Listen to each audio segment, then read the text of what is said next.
What's up, riders? Welcome back to Wheel Reverend. Today we're taking a deep dive into a bike that's making serious noise in the mid-cruiser segment at the 2025 Honda Rebel 850. Honda's Rebel series has always stood for one thing: easygoing freedom on two wheels. It's that combination of style, approachability, and reliability that's made the Rebel name so popular. But this time, Honda has decided to take things to the next level. The new Rebel 850 isn't just an upgrade, it's a redefinition of what a mid-sized cruiser can be. At first glance, the 2025 Rebel 850 looks unmistakably like a Rebel 8. That same stripped-down, muscular stance with a low-slung seat and wide tires. But look closer and you'll see how Honda has sharpened the entire package. The proportions are more aggressive, the detailing is tighter, and everything about it feels more premium. The tank's shape has a subtle curve that gives it a classic bobber look. The fenders are neatly tucked in, and the blacked-out finish gives it that stealthy modern vibe. Even when parked, the Rebel 850 looks like it's ready to roll. Powering this machine is Honda's new 850cc liquid-cooled parallel twin engine. At the heart of this evolution, the engine produces strong mid-range torque and smooth linear power delivery that's perfect for both city streets and highway stretches. It's the kind of motor that doesn't need to be pushed hard to feel alive. The throttle response is clean, the fueling is precise, and it gives you that satisfying surge when you twist the grip. For riders stepping up from smaller cruisers, this bike hits the sweet spot, big enough to feel serious, but still manageable for everyday riding. The 6-speed transmission shifts like butter, and Honda's slipper assist clutch makes downshifts smoother while reducing lever effort. That means less fatigue in traffic and more fun on twisty roads. The Rebel 850 is expected to deliver around 75 horsepower and roughly 70 Nm of torque. Not wild superbike numbers,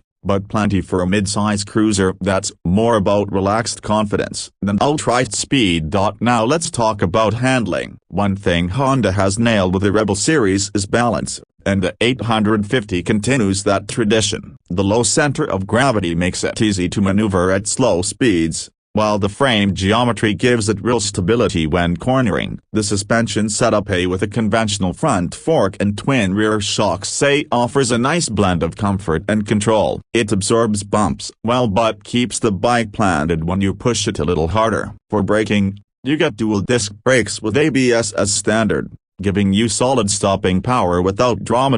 Rider comfort is another strong point. The seat height sits around 27 inches. Making it incredibly approachable for a wide range of riders. The ergonomics are neutral, slightly forward foot controls with bars that sweep back just enough to keep your posture natural. It's the kind of setup you can spend hours on without feeling cramped or stretched. The seat padding is firm yet supportive, and the rear suspension keeps things smooth even on rougher roads. Tech-wise, the Rebel 850 carries that clean minimalism but adds modern touches where it counts. You get a crisp full LCD digital display that shows gear position, fuel level, and trip info clearly, and all the lighting is full LED from the round headlamp to the minimalist tail section. Honda also offers optional accessories like a USB-C charger, a small windscreen, saddlebags, and a passenger seat kit, so you can set it up for solo cruising or light touring depending on your vibe. One thing that stands out with the Rebel 850 is how customizable it feels. Honda clearly designed this bike to be a blank canvas,